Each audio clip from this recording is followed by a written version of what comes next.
All right. What a time to be alive as a Tennessee Volunteers fan, folks. Tennessee 36, Vanderbilt 23, but that's not really your headline.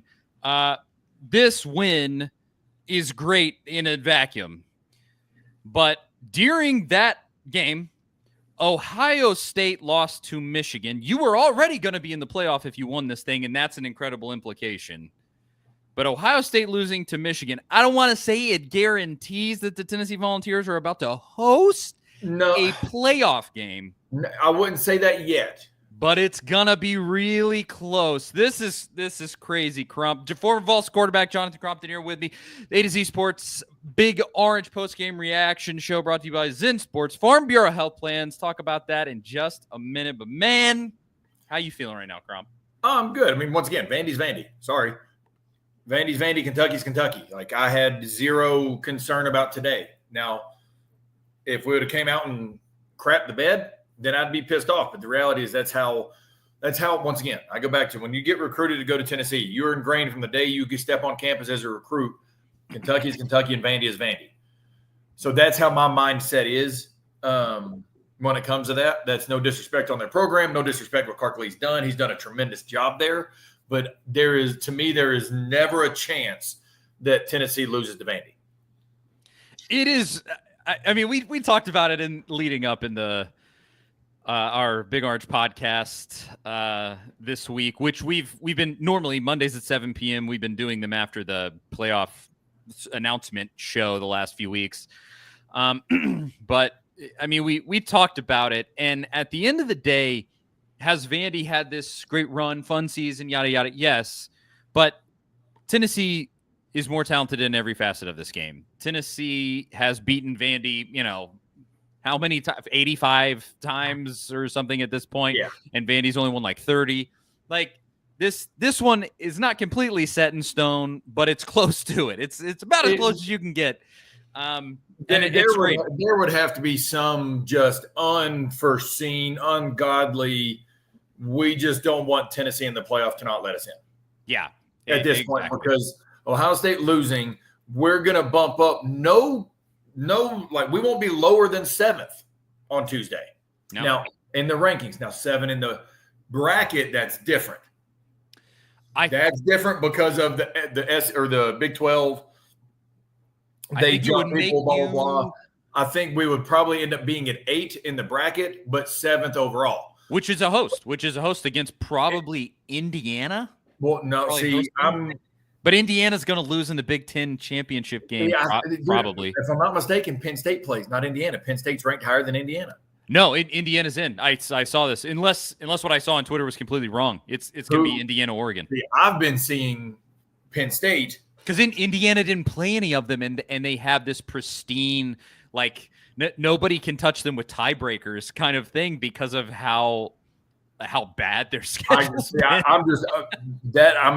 Once again, my receiver coach and special teams coordinator would be ecstatic to hear that, because then that doesn't affect Penn State at all. But it doesn't. Yeah, the Penn State either way, or whatever, 3. I'm going to go ahead and say it. Here's what I predict happening. I predicted 10-2. I predicted that the last week's deal with my dad and our buddies with the playoffs where Indiana would drop, blah, blah, blah, blah. I'm going to predict a Tennessee hosting Georgia in the playoffs because Georgia losing in the SEC championship game. Around a 7-10 matchup. I hope that I would rather that not happen. Yeah, I mean, but here's the thing: they're looking for marketability and they're looking for money. So exactly. I have season tickets. I called my guy at the ticket office and asked about how they would work if we make the playoffs. You want to know what he says? The NCAA gets to set the price for everything in the playoffs. They do everything, and now is out of the university's hands. They're looking for marketability and money. If Georgia loses, they will make us host Georgia. Watch. Which is fine, but you would rather not play. I don't hate it. Yeah, but when you're going to the playoffs, you want to host an unfamiliar team. You want to host a Big Ten Penn State or an Ohio State or an Indiana. You know what I'm saying? Like, you want to host Notre Dame. We play Georgia. We literally play Georgia next season at home. That would not be ideal. To me, the game that I would love, that I think is a possibility if Texas loses tonight to Texas A&M, is hosting Texas, which that would be a blast, man. I mean, that once again, I don't think that's we play them in the SEC now.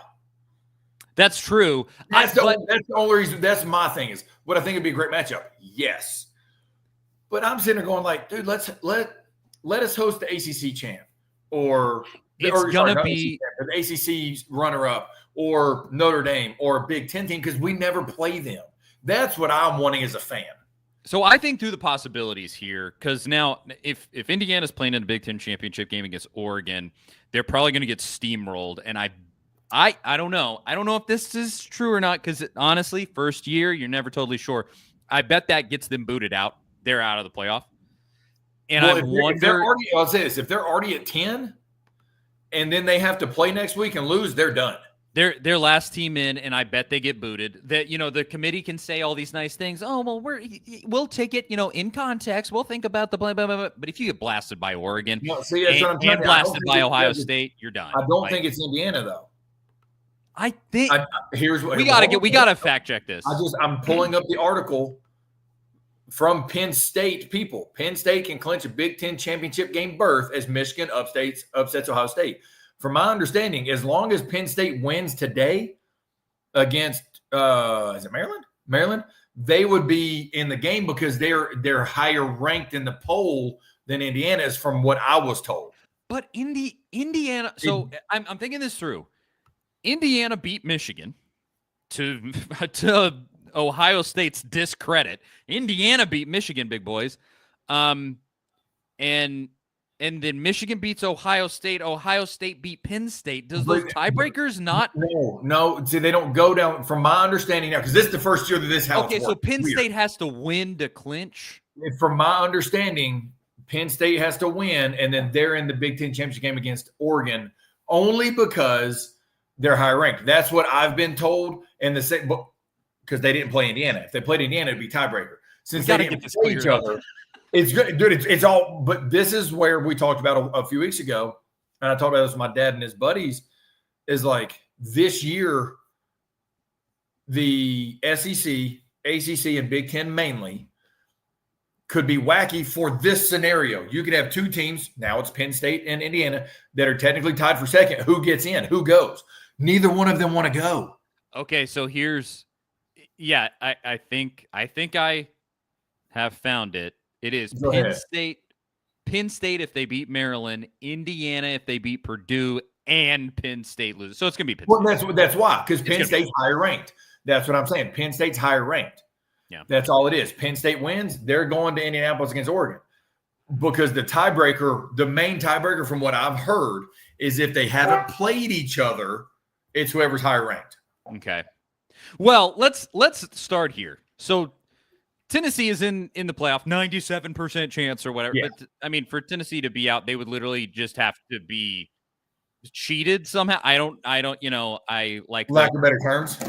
Yeah, like you at this point, I don't see how they could be thrown out at all. So you're in the playoff, and let's look at the scenario on the ground for Tennessee. They played well in this. They dominated Vandy after the first quarter. First quarter, total disaster. First quarter was a monumental disaster. Yes. No doubt. They completely dominated Vandy. The score is not as close as the actual game was, or the score is closer than the actual game was. Yes. And so you looked good. Nico had one of his best games. Dylan Sampson, Dylan Sampson things.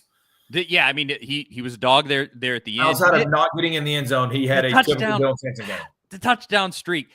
I know. But the touchdown streak ends, but he is now the all-time leader for single season yards at Tennessee. And kudos to him for that. That's an accomplishment. Travis, who was it? Let's see. Travis Stevens, I believe. Stevens and Jay Graham. Yeah. Mm-hmm. Two pretty damn good ones. Yeah. And say it that way. He runs into the record books, even though he didn't get a touchdown today. But I will say he's injured. I want to hear what Heupel says. You have 3 weeks until the playoff. It's going to be that weekend of December 20 to 22nd, somewhere in there.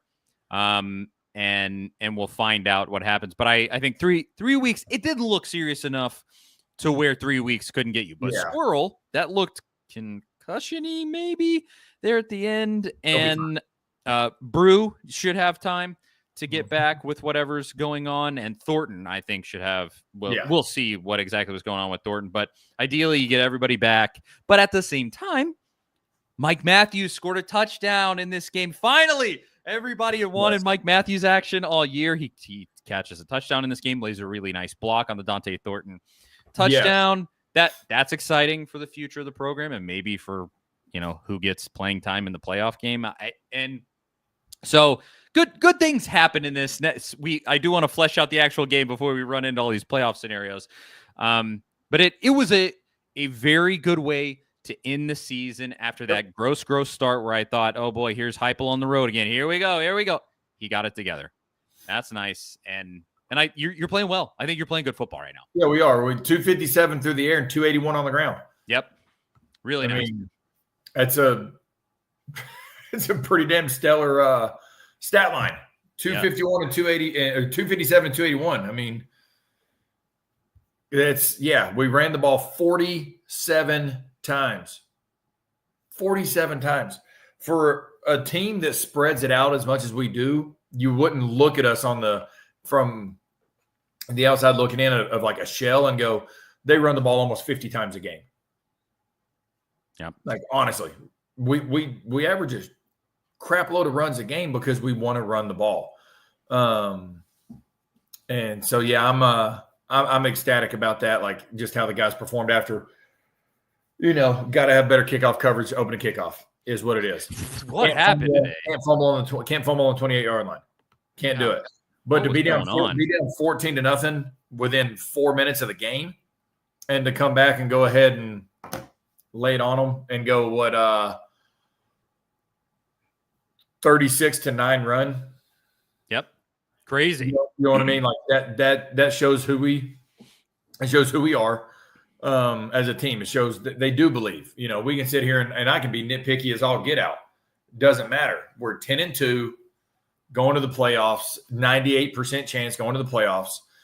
It doesn't matter how much I want to critique our offensive schematics and strategy, blah, blah, blah. Well, we're 10-2. We've won 10 games, 2 out of the last 3 seasons. You know what I mean? Like, I can sit here and speak for themselves. Exactly. So the bottom line is we run the ball effectively. We throw the ball in the system good enough to keep our run game going. And our run game runs the ball well enough to keep our pass game going. And ultimately, that's all that really matters. Here's a stat for you from that game, Tennessee Stats and Info. Nico Iamaleava's 86-yard touchdown pass to Dante Thornton in the first quarter versus Vanderbilt marks Tennessee football's longest pass completion since the Iceman. 90-yard touchdown pass to Mark Jones on October 11th, 2003 versus Georgia.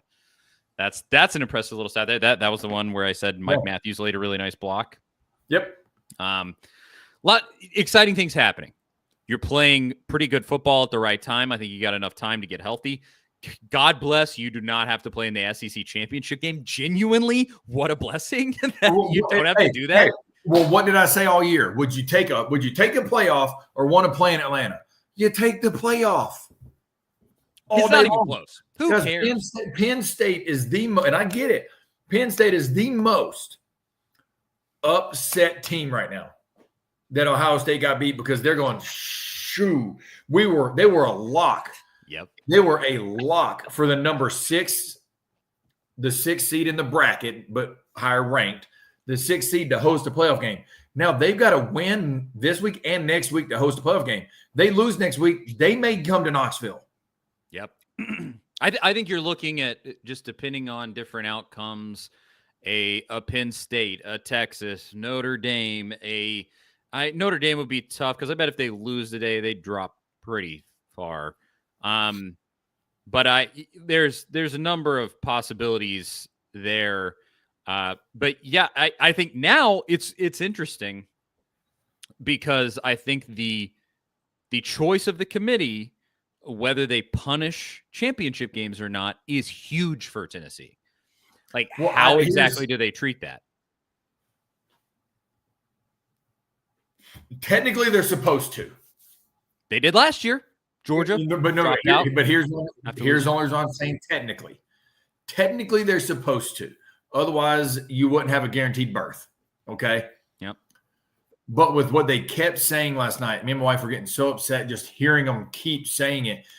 Well, win tonight for Georgia guarantees them in. Doesn't matter what happens next week. Win tonight guarantees them in. Blah, blah, blah. Well, why does it guarantee them in? If they lose next week and they got 3 losses, they should be out. Now, if they were number 1 or 2 in the country, no. But right now, if they're 7, possibly 8, I think they should drop out if they lose next week. But they should, in theory. But they're not. But from what they kept saying is they're not going to. Here's my biggest take. I highly disagree with that. My biggest take on all of that is this, especially this season. A lot of outsiders, a lot of non-SEC folks have been hawking in, oh, the SEC is a joke this season. Everybody thinks, oh, nobody's actually good in the SEC this year. And the line that we heard after the Georgia loss was, well, you should have just beat Georgia. You should have just walked in to Georgia Stadium and beat them for the first times in 5 years. That would have been their first loss in 5 years at home. Oh, you should have just done that. Well, here's your line, Penn State fans. Oh, you should just beat Oregon. Just go in there and just beat the number 1 team in America. Just do that. Go ahead, and then you can make it into the playoff. Nice and easy. See, here's the thing. It's never been Penn State fans to me. It's always Ohio State fans. It probably was Ohio State fans. I don't know, but I just Penn like State handing out what we got. No. Penn State's in the boat we're in. They don't want to play next week. Yeah, they don't. They definitely don't. Because then they're solidified at hosting a game. Penn State is the one. Here's the best part. Or not the best part. The part that Indiana's sitting there going, damn, we're coming out going to smell like cake and looking like the $200 million wedding cake because of Ohio State screwing the pooch. Indiana may rise in the rank. No. Indiana they may bump next week. Yeah. After the championship games, because hypothetically, let's say Penn State wins today and loses to Oregon. Indiana, with 1 loss, may go to the 9 or the 8 or 9 seed, and Penn State may go to the 10. Yep. But here's the thing: if they do that, and they don't do it to Georgia, if Georgia loses next week, yes, I'm an SEC homer. But I also think that that's complete and utter BS. It really is. It really is. Does that see what I'm saying? Like that's the way that I look at it, because they keep wanting to talk about Georgia's automatically in. Why? Why are they automatically in? If they were 1, 2, 3, or 4, I get it. And Tessitore last night in that Georgia Tech game could not stop saying it. Georgia's in the playoff, but this has implications on it's clearly the determination has already been made. And I guess that's what I'm getting at. And that's the part that is upsetting. That's why I'm predicting that if Georgia loses next week, that we'll host Georgia. Maybe. That really may be the case. I don't know. I really do. I think Georgia's going to win, but I don't. Really? You think? Most likely Texas. Outside of our game, when has Beck played lights out? Yeah, that's true. He stunk it up. He's played efficient, but he hasn't played like, oh crap, that's a top 4 team in the country quarterback. No, he hasn't. No, our game he did. No, our game he did play that way. Yep. You know what I'm saying? I just don't. Now the thing that's going to help them is no matter who they play, it's a home game for Georgia because the other team is coming from the state of Texas, regardless. Yep. So it's a home game for Georgia, so that helps them. But I can tell you this, Georgia would rather play A&M than Texas because I don't think they beat Texas twice. Well, let's go ahead and do this before we run through all of these playoff scenarios, because these things can kind of go hand in hand here. As we do in every post-game session with me and Crump, Everybody drop in. It's tons of people watching right now. Drop in to the comments and give us your one word for how you're feeling after Tennessee 36, Vanderbilt 23, Michigan beats Ohio State. You got Syracuse, Miami on the docket, Notre Dame, USC on the docket. You know, a lot of things still could happen that could affect Tennessee's spot in the playoff, but Tennessee in the playoff, 97% chance or whatever. So you beat Vandy. So give us your one word in the comments for how you are feeling right now about Tennessee football. And Crompton and I will give our one word and read all of yours after I tell you about the good folks at Farm Bureau. Farm Bureau health plans have been serving Tennesseans for over 75 years. Much has changed in Tennessee over the years, but some has stayed the same. Farm Bureau has always valued personal relationships, especially when it comes to good health and good service. Plan on Farm Bureau health plans for health, dental, and vision. For better coverage, better rates, and better service, go to fbhp.com/ATOZ or walk into one of their 200-plus locations across the state. That is fbhp.com/ATOZ.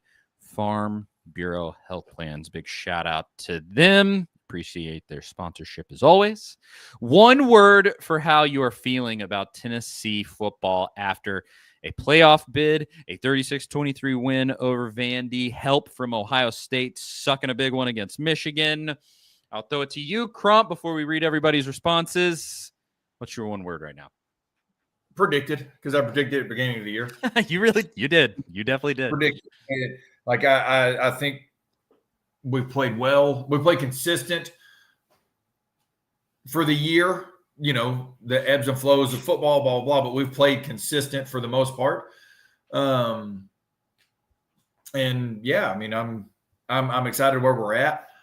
You know, we'll get into all the scenarios here in a minute. I do want to touch on one comment when we go there from a person that I'll just prove my point to him. But yeah, it's going to be exciting. I'm not going to get overly excited at the moment and wait and see what happens Tuesday of where we jump to. Obviously, I think we'll just jump. I think unless Miami loses or Notre Dame loses or Penn State loses, I think everybody will just boom, slot up one. And then that puts Ohio State at 9 or 8, and then we'll go up to 7. I think this is a good spot to be in. It's an amazing spot to be in.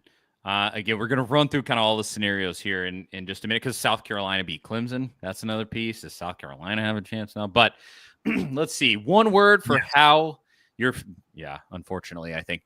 But one word for how you're feeling after Tennessee 36, Vanderbilt 23 playoff spot. Eric says relieved. Kenneth says finally. Kyle says thankful, relieved from Victor. John concerned. I've seen a little more negative ones here. Billy Bob Butamus liking the future. He says Poseidon satisfied. Ethan finally. Chris satisfied. Thankful from Eric. Worried from Donnie. There's another negative one. Worried. Tony says hopeful. And I'll say, what's the right word here? Breakthrough. A breakthrough of sorts. Yeah. By Josh Heupel. And look, you know, winning at Vandy is not the world's greatest accomplishment. Tennessee has done it so often, tons and tons of times. And Josh Heupel has yet to lose to Vandy. He did, you know, he's beaten them on the road, just like he's beaten Kentucky on the road, yada, yada. But I will say in that first quarter, I was sailing this team down the river. I can't believe they got all the way here, and this is the performance they're about to put on this football field, is that they are going to come out here and blow it to Vandy. To Vandy! I mean, I was ranting and raving. My wife was calling me an idiot. She believes. God bless her soul. She's, she's not nearly as cynical as me. But you know, I was really just, I can't believe that Heupel is doing this again. And then he turned the lights on. And then it was over from there. Complete domination for the rest of the game from Tennessee, to his credit entirely. And now you have a chance to get into this thing and give yourself a chance to win a national championship. It's absolutely huge. It's incredible. And I'm really excited. Dylan says, grateful, Tony, hopeful, Michelle, proud, Stanley, great. Again, one word for how you're feeling after Tennessee's win in a playoff berth. Relieved, says Carson, along with thankful and not done. Hopeful, Daniel. Happy, William. Complimentary, says the wise man. Thankful from Taylor. Proud, says Noah. And this isn't a one word, but chill mode says, Crompton, do you think Ryan Day is done after this? I saw that. I was gonna comment on that. No, that's a legitimate conversation. No, it is. We'll talk about that in a minute. I do want to bring this comment though. Let me find it. Whoever. Georgia isn't following. We got to work on English, by the way. Got to work on proper grammar. They meant to say Georgia's not falling out of the playoffs or the lost SEC championship game. They're in regardless. Once again, grammar we need to work on. It seems like y'all are scared of Georgia. All right, first off, I don't know who the hell you're talking to like that, but let's get one thing straight. Ain't nobody scared of anybody. Second off, if they're in regardless, is SMU in regardless? I'm just asking. Yeah. SMU's ranked number 9 with only one loss in their conference. Are they playing the conference championship game? Are they in regardless? No, they're not. They're not in regardless because they're ranked number 9. If they're ranked number 4, yes, they're in regardless. You see what I'm saying? That's why I'm not a believer. Now, if Georgia only had one loss, totally agree. They're in regardless. They have 2 losses, though. That's why I don't think they should be in regardless. If they win, yeah, they're in, obviously. If they lose, I don't think they should be in because of where they're ranked at the moment. If they're one loss, it is what it is. Ward Emanuel, the clown that they let lead the committee, I've seen him in interviews multiple times get asked directly if they are going to, quote unquote, punish conference games. He will not commit to it. He will not commit one way or another, which makes me think they're going to. Well, but here's the thing. If they do, then Georgia should be punished for if they lose, because that would be 3 losses. I'm not saying Georgia's not one of the top 12 teams. I'm just going off of how they have written in they should be treated, because SMU is going to get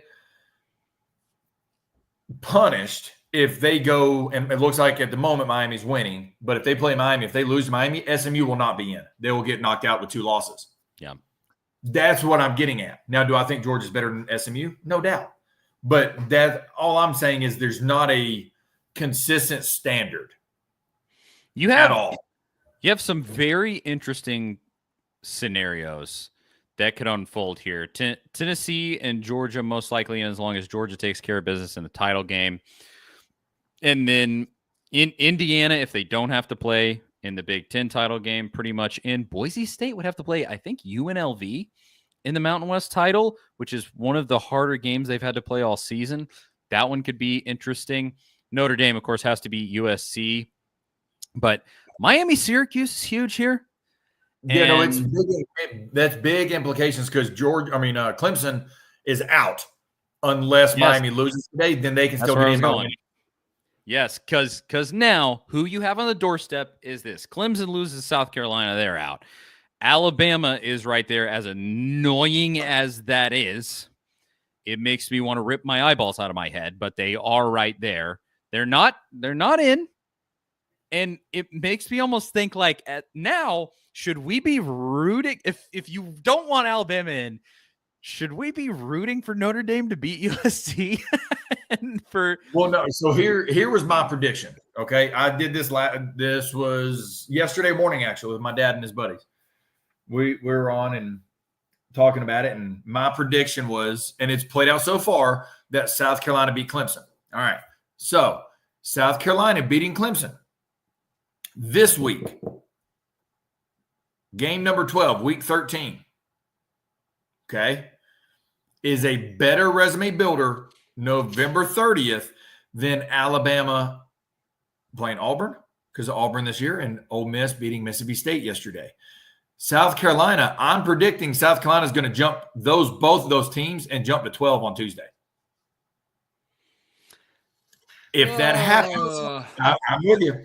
If South Carolina jumps Alabama to go to 12, South Carolina is going to screw around and get in after next week if SMU loses or something like that. I just don't think they're going to do it with the Alabama brand name. I just don't think they're going to do it.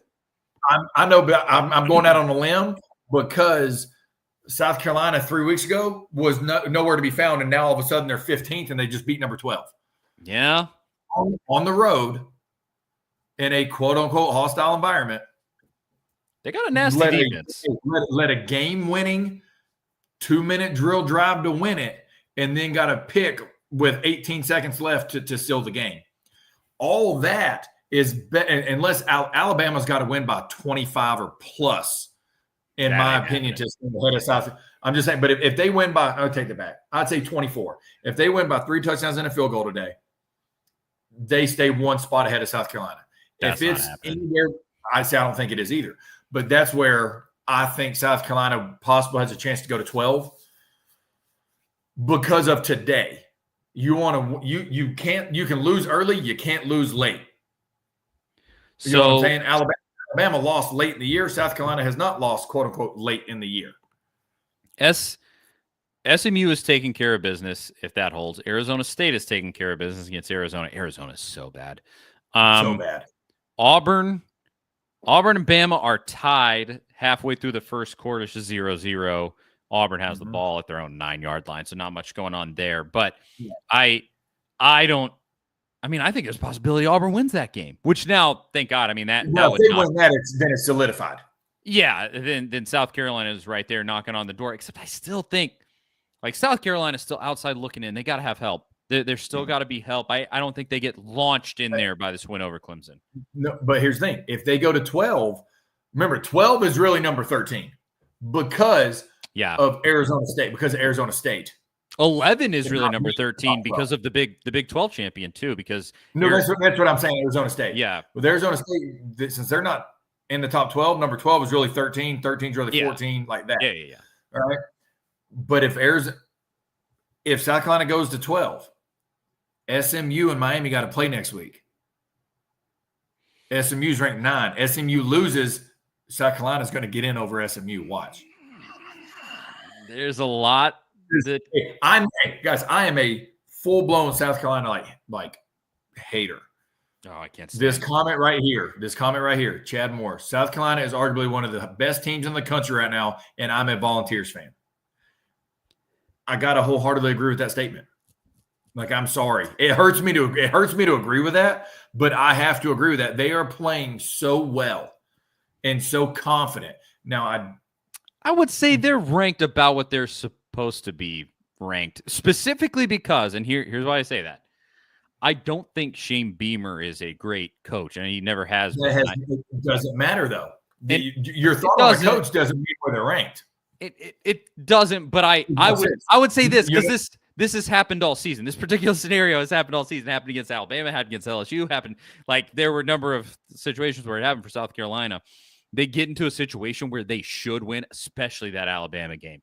That Alabama game in South Carolina, Beamer, just the coaching factor there. Kalen DeBoer has been as bad as an Alabama coach has been since Mike Shula. Yes. And Beamer still got out coached and they lost that game. But here's the thing. I don't know. Everybody goes back to. And the committee's not looking at coaches, by the way.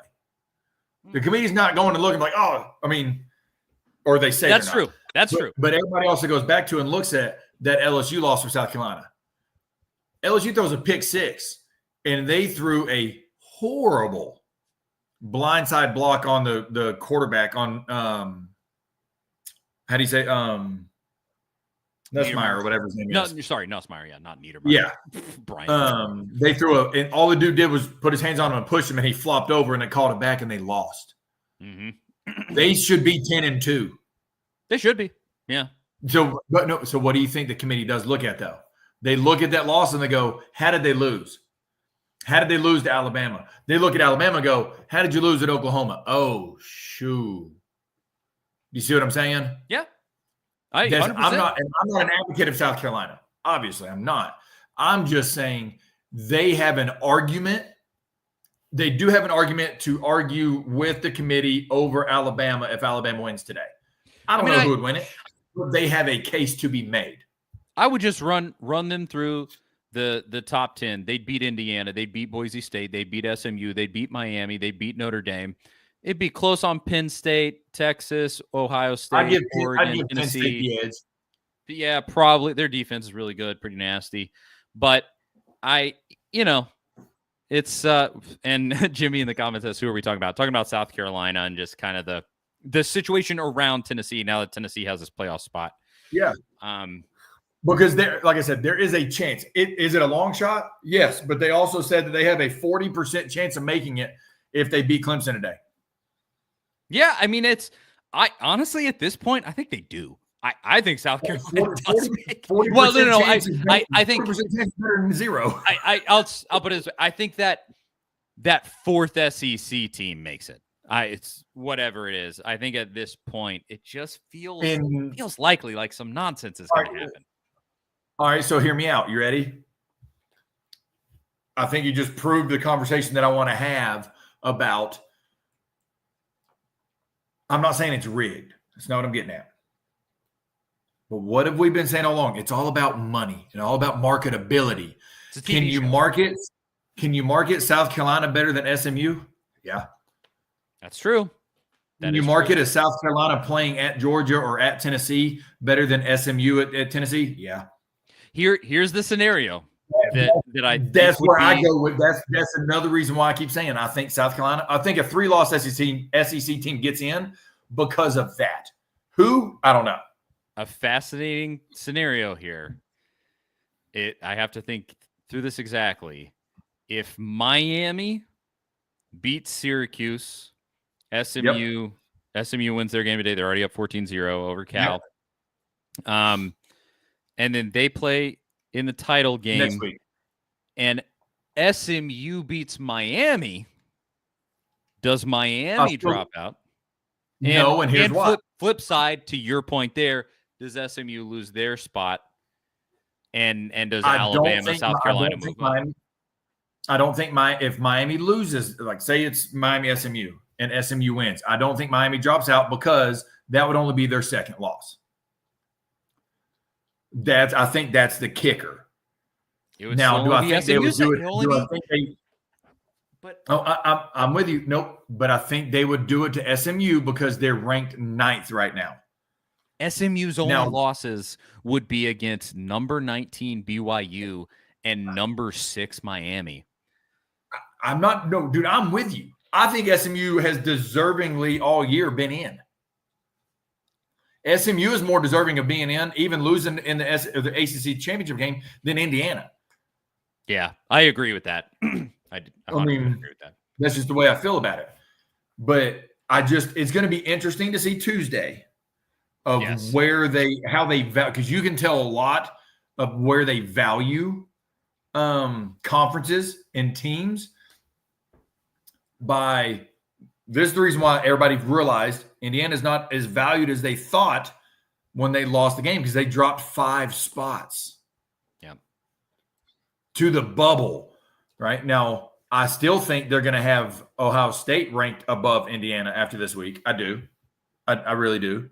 Even at 2 losses, I think they'll be 1 spot above Indiana. So here's some interesting stuff unfolding. Miami 21, Syracuse 0. That one's over. Middle of the second quarter. Bama is up 7-0 on Auburn. I don't know if that one's over yet, but Auburn has a hard time scoring a football. SMU Cal is over, basically. Maryland 7, Penn State 3. End of the first quarter. And then Penn State's been a second half team. They have been. Notre Dame 7, USC 6. Now, I am a full-blown Southern Cal fan today. Oh, I want Notre Dame to lose so badly. But more so, not because of Notre Dame, it's since they refuse to join a conference. And they can't be in the top 4. Even if they're ranked number 1 in the country, they cannot get seated higher than 5th because they don't play in a championship game. Mm-hmm. I so wholeheartedly despise that fact that they will not join a conference. It shouldn't be allowed. That shouldn't be allowed. That's what I'm getting at. So I'm rooting against them because of that. Nothing. I like their coach. I like what he stands for. I like how hard-nosed he is. But for that far as fact of the university, now no, he has no say on that. But as far as the university saying we're better than everybody, we're not going to join a conference. We're going to pick and choose our type of schedule we want to play. And then as long as we only have one loss and we're ranked in the top 12, we're in. Who cares? Yeah. I don't like that. I just don't. Well, so let's go. Let's freaking go USC. And I'm not a Lincoln Riley fan, but by God, let's go USC today. Oh, I hope Lincoln Riley and ultimately this could save Lincoln Riley's job. I think he's dancing on a razor's edge right now. No, they ain't got Southern Cal. Southern Cal doesn't have the Texas A&M money of the FU money to buy him out because they gave him a $117 million contract when he got there. Yeah, there's a lot of rich people in Los Angeles, and none of them watch USC football. That's what I'm getting at. It ain't it's not the Texas A&M. I've got FU money. Like, yep.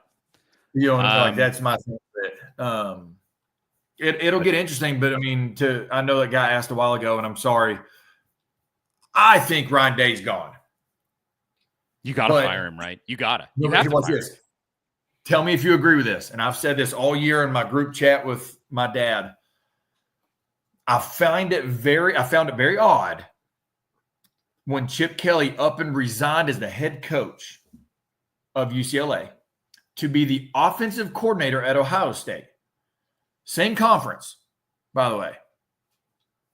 That was odd to me because you're going to go from head coach money, making all the decisions, doing what you got to do, blah, blah, blah, blah, to be like, you know, I'm going to go work and be the OC, whatever. I think he was implanting himself in for if things went downhill with Ryan Day. Not saying he sabotaged, not that. I'm saying to get in good with a good program because he knew he wasn't going to win at UCLA this year. So why have that on your resume when you can go ahead and be in the building? Ryan Day has now lost 4 straight to Michigan. He's not playing in the Big Ten championship game yet again for the 4th or 5th straight year. That's Ohio State standards. He went 11-1 last year, and they wanted to fire him then. I work with an Ohio State fan in the old day job, and he was literally saying on Friday, we're firing Ryan Day if he wins this game. I would be very. I'm not saying I would be surprised, but I wouldn't be surprised if he's gone by the end of next week. Yeah, not at all. Because they're not playing next week. They're getting ready for the playoffs, blah, blah, blah. But Chip Kelly's been a head coach. He's been at Oregon. He's been at Philadelphia. He's been at San Francisco. He's been at UCLA. And now he's your OC. What better way to have an interim head coach as a long-term interview, so to speak? I mean, that's my feeling on it. Obviously, I have no inside information. Do I think he should be fired? No. I need to preface it that way. Not a chance. Going 10-2 should not get you fired. But that's Ohio State. Yeah. That's how they are. I mean, specifically, it is you are losing to the single team you can't lose to. The one. Always. And 4 in a row, you now had an entire recruiting class that never beat Michigan. I mean, dog. Indiana beat Michigan this year. What are you doing? Now, hear me out, though. Jim Harbaugh was the same way. That's at the beginning. That is true. He couldn't beat Ohio State. And then they bought his time. They got his recruits. Now, I'm not saying Ryan Day didn't have his recruits, blah, blah, blah. I'm just saying I just don't think it's fair to be like 10-2, fire the guy. But we did find out. Go ahead. Here's the kicker to me. Here's the kicker to me on it. When you openly, as the coach, say we have the highest paid college roster, you put yourself in the line of fire. Yep. I mean, they were the Yankees this offseason. You tell your boosters we need more money to buy more players, and then you don't beat Michigan. Now you've put the target on your back. You've put the laser in the middle of your forehead, whatever you want to call it. You kind of did that part to yourself. I don't think he should be fired. Do I think he will be there next year? No, I don't. Yeah. I think that's one of those situations where it's gone so sour, unless they miracle hop up and win a national championship if they are able to stay in the playoff. It's gone so sour that it's like Ryan Day resigns. Great great.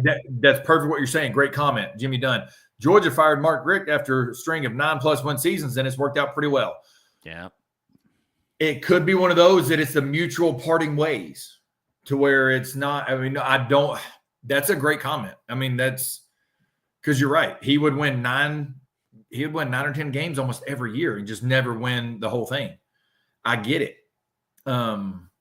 It's just hard to say. It's hard to say that you're double-digit win team so often and you get fired. You know what I'm saying? Like, it's hard to say that, or it's hard to swallow that statement. But it's a what can do for me now business. Here's a crazy. Oh, I think my headphones just. Oh, sorry, my headphones went out for a second. I don't know, the cord messed up. Gotcha. Sorry. This is a crazy coaching move this is real time, live show. Yeah. Gus Malzahn, they lost today, UCF to Utah, I think. He will be resigning and taking the offensive coordinator position at Florida State, which is kind of crazy. But, we know who the next head coach at Florida State is. Yeah, that's a desperation move by Mike Norvell. But he just hired his Chip Kelly. That's his Chip Kelly. Because he was the most successful coach in the past 15 years at Auburn. They got rid of him, and they've sucked ever since. Good times. Well, here. Yeah. To end the show here, we're running up on an hour. I will ask you this: Tennessee, likely, it's not set in stone, but likely hosting a playoff game. If they do, who is the team or teams you would like to see Tennessee play? Who's the top team? I got two. There's 2 categories, meaning competitive side of me or fan side of me. Either or. I feel like because the fan side of me, the fan side, I want to see somebody that we don't normally play, Notre Dame, a Penn State, an Ohio State. Like, I want to see that matchup to go, damn, give us the night game too. You know what I'm saying? Like, let's go. So really like a Big Ten team or Notre Dame as the fan. The competitive side of me says bring on the SEC opponent. Screw them. Let's go. You know what I'm saying? Like familiar foes. Georgia, Georgia, Texas. We know who you are. You know who we are. Let the best man win. Roll the ball out there and let's go. But from the fan, I would love to see. I mean, honestly, I would love to see a Penn State and do a checkerboard because they do the whiteouts. You know what I'm saying? I would love to see an Ohio State have to come down and not play up north and go, oh, damn, this is what Neyland Stadium is. You know, like Notre Dame come down. Like that's from the fan side, I think that would be perfect. That would be so awesome. But competitive side, I'm sitting there going, bring on the SEC foe that we know them. They know us. We know them. There's no surprises. Let's go. You know what I'm saying? And go play ball. So I guess I'll think of it through the lens of what would be most likely. I would love Notre Dame or Penn State. That's probably 1A for me. Well, I'll tell you this. No, the Penn State's highly likely because if they win today, if they lose next week, there's a high chance they're coming to Neyland. Yeah, because I think they'll be docked for losing in the Big Ten championship, but not fall all the way not out. No, because Tuesday they're going to be no lower than number 3 in the country. Yeah, I think it would be awesome though. Let's say Penn State beats Oregon in that title game. Oregon. Well, I don't think they'd be dropped that far. I don't know. I think Oregon would still. I still think they would end up staying in a hosting spot. Yeah, I do too. Because that would be their only loss. But I think Penn State and Georgia, in my mind, are the most likely candidates for. Or let me take that back. The loser of the SEC championship game, I think, is a likely candidate. Georgia or Texas if Texas wins today. That And was going to be mine. Or it could be Penn State if they lose the Big Ten, I think is the second likely candidate. The SEC foe, whoever it ends up being in this, I might clip this now that I'm thinking about it. This might be the clip for this week that I pull out of the post-game show and put on the YouTube channel. So the Texas A&M game hasn't happened. Auburn, Alabama hasn't completed, obviously. Yeah. So I don't know the future, but if Texas beats Texas A&M and makes the championship game, loses to Georgia, I would love to host Texas in Neyland Stadium because first of all, they're SEC, but we don't know Texas. I don't know Texas. I'm with you. I mean, you know that's an off the wall as of now. Obviously, we'll play them more in the future, but as of now, that's an opponent that we never see. There's really no history, but there's no history, but it's also who's the real UT. They're both orange. They got McConaughey. We got Morgan Wallen. We got, there's all of this kind of like ethos there between Tennessee and Texas. I think that would be totally awesome. Or Tennessee, and if it shook out like Texas loses to Texas A&M, and then Texas A&M beats Georgia in the title game, or Georgia beats Texas A&M, and then South Carolina gets in, Alabama gets in, whatever it would be. Maybe that SEC opponent. I wouldn't love that. I don't want to host Alabama again. I don't want to, anything like that. I think in that scenario, you'd be more likely to host Indiana. And I would love, I would love that. Indiana, I was thinking about it. Indiana probably goes over to my competitive side of it. Of Indiana's probably I'm trying to think how to say this without it disrespect. Just do it. No, but you know what I'm saying? Like, they don't deserve to be in the playoff. That's what I'm saying. They're probably the least. I think Boise State's better than Indiana. I don't know. Boise State almost lost to Wyoming a couple weeks ago. I'm just saying. I think because Boise can run the damn ball, so to speak. They can. I just think Indiana is the least deserving top 12 team to be in because of their schedule, blah, blah, blah. Now, if we go down that road, that's a whole rabbit hole because Texas's schedule is just as bad as Indiana's. Yep, that's true. That's 100% true. They got nothing to stand on. Nothing to stand on. I mean, that's got to be – I said this about Josh Heupel against Vandy, but I think this is even more so for Steve Sarkisian against Texas A&M tonight. That's a lemon booty spot.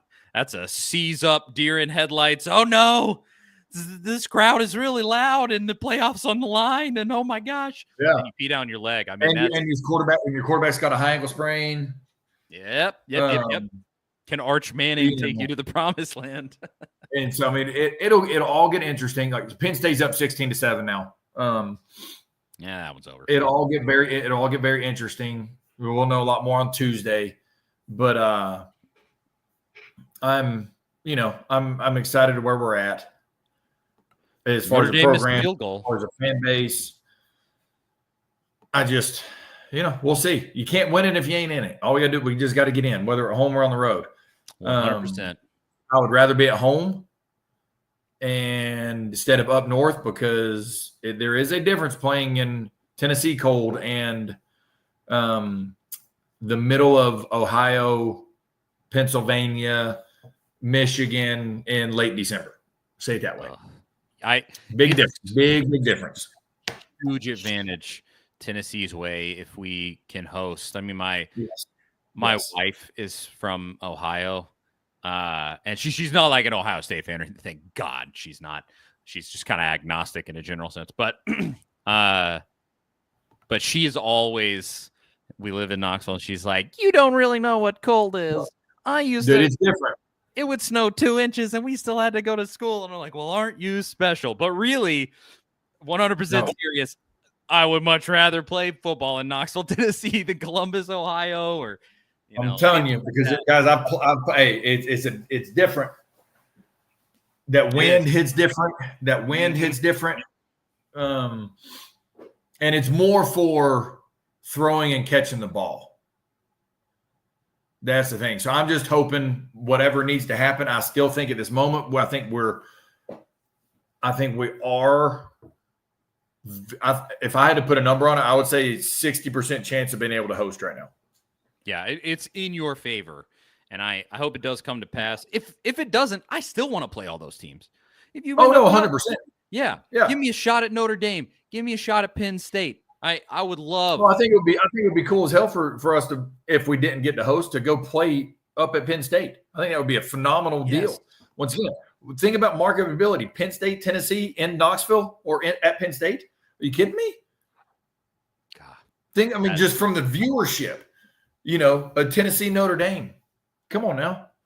Yes. And there's history. I do like that aspect. History with Notre Dame, too. Obviously, Miracle and South Bend, some interesting games that happened in the mid-2000s there. Yeah. It's a lot of really fun possibilities. The comment, heart beats cold. Apparently, you haven't played a football game in that type of weather before. Because I'm just telling you, it's different. I mean, it is. It's different. I have been born and raised in the great state of Tennessee, and I cannot handle it. Straight up. Here's the thing. I love winter is my time. I love cold weather. It's just when you can't feel your hands and you try to throw a football. Yeah. As a receiver, you can't feel your hands and you try to catch a 15-yard in route. Like it makes it a lot more difficult. Oh, and then you're a running back and you're trying to protect the ball and you take a helmet on the forearm and you feel like, and your forearm just feels like it's shattered. Ugh. Yeah. So I've gone to that's the stuff that I go. That's why I'm glad the first round is at home field, and we got to have a Penn State, an Ohio State, a Michigan, somebody like that, where it's stupidly cold, host a game just for viewership. So I can sit on my couch with the heat on and be comfortable. Exactly. And go, man, that sucks. I mean, Donnie says, I lived in Ohio 7 of the last 10 years. I agree. It's brutal. It is. It is. I mean, I've been to Chicago in the winter, been in New York in the winter, and I am just like, get me out of here. No. I don't know how people live there, do that. Like, it is. Oh, yeah. I like a little the game's fun to play in. Don't get me wrong. It's so fun to be like, I've played in a game at -4 degrees. It's fun. But then after the game, you're like, oh hell. Like my body's an ice cube. And is it bad? I mean, I have zero proof that this is anything at all, but you have a Samoan quarterback from the state of California. Like, how often has that kid played in the cold? They said today was the coldest he's played in 40. Yeah, he played awesome. He played a really good game, thankfully. Yeah. 40, so maybe 40 degrees ain't 15. 40 ain't 15. Yes, exactly. That's exactly it. I mean, this thing is going to be December 20 to 22nd or whatever it'll be. I don't know, that weekend. I mean, it's going to be cold. So most likely. I mean, it's cold this stinking weekend. The low tonight's like 20 in Knoxville. No, I love this weather. I just know for a football team, it's brutal. I love playing in cold. It didn't matter to me. Yeah. Oh, and Ronnie mentions Josh Heupel is from South Dakota. That is true. Mm-hmm. I mean, that's like an even different kind of cold. That's like you get into negative temperatures for extended periods of time kind of cold. It's I've played in Edmonton, Alberta, and I've got a screenshot on my phone where it was -49 degrees for a week straight. Oh God. Yeah, because they can the Canadians can freeze ice ponds in their backyard and skate on them, can't they? No, it's not they can, they do. No, I mean 100%. Oh, no, they do. Yes, they do. Yeah, I forget you. Yeah. You played some Canadian football. Ooh. I'm saying I love playing in the cold. Don't get me wrong, I love playing in the cold. I'm just saying for the average fan, like it is different. Taking certain hits that you go, oh, it's not a bad hit, hurts so bad. Mm-hmm. Because maybe that part of your body literally wasn't warmed up and you just took one on the elbow and you're like, and it feels like it's shattered. It is different. It brings, long story short, it brings a whole new element to whatever game it is if a team from the South has to go play a team from the North in the first round of the playoffs in late December. It does. Yeah. Jesse says, born and raised in Tennessee. I lived the past 5 years in northern Maine, which is basically Canada. I love the cold, but just wait till you smack your pinky on something when it's freezing and see how much of a factor that becomes. Yeah, I mean, it's that affecting on you. Ugh. No thanks. Well, but that's what I'm saying. Imagine like us, or even no, screw that. Imagine like Florida State.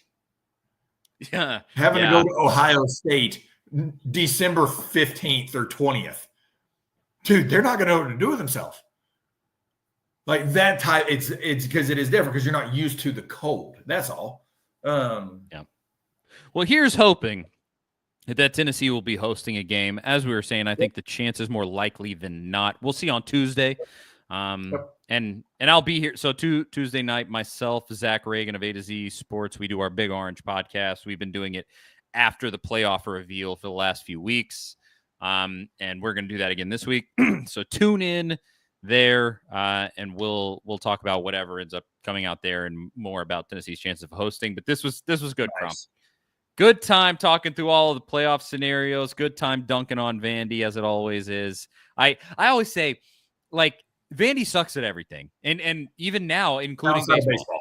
Like, well, they don't suck. They don't suck, but Tennessee has snatched their chain. Yes. I mean, Tennessee got their mojo, and even I don't care how good or bad they are in any sport. It's so satisfying beating these nerds. It's so nice. It's heartwarming. That's it. Charlie Burris, former Vols quarterback, Jonathan Crompton.